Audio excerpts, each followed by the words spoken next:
Diplomatic relations between the United Kingdom and the Holy See are almost as old as diplomacy itself, even though the British envoy to the Vatican was upgraded to ambassador status only as recently as 1982. As Britain's 10th diplomatic representative to hold this post, Sally Axworthy has just concluded a 5-year term of service. The last 5 years have been very important for me, both personally and professionally. So professionally, I've got to know the Catholic Church and the worldwide Catholic networks, including all the religious orders. And we've worked on everything from climate change to modern slavery to interreligious dialogue with Islam in particular, and things on the bilateral relationship. When it comes to global issues, climate change is high on the list of priorities. Later this year, the UK, in partnership with Italy, will host the next United Nations Climate Change Conference, also known as COP26, and Pope Francis has already said he wants to be there. One of Sally Axworthy's last tasks as ambassador has been working with the Vatican to help bring together scientists and faith leaders for the event. So this will be faith leaders saying that actually we all have quite a similar approach to caring for the environment. It's something that's integral to all our religions, and that we believe that we have to get into a more balanced relationship with nature. So it's faith leaders giving a sort of ethical steer to the rest of us and showing the way. This is one of the reasons why so many governments, like that of the United Kingdom, choose to maintain diplomatic ties with the world's smallest state.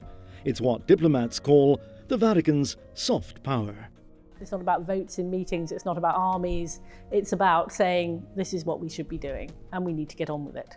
This soft power is also expressed in the person of the Pope by what he does and what he says.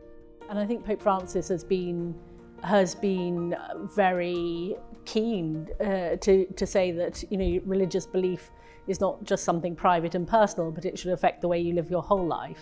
Many of the initiatives we've done as an embassy, they've obviously been on issues that are of concern to us, like religiously inspired violence or modern slavery or climate change, but tapping into that sense that religion should guide people. It should be something that guides our moral choices. Ambassadors to the Holy See are constantly meeting different groups or individuals, but one group in particular has left a profound effect on Sally Axworthy. I've been particularly inspired by the religious sisters. It started again.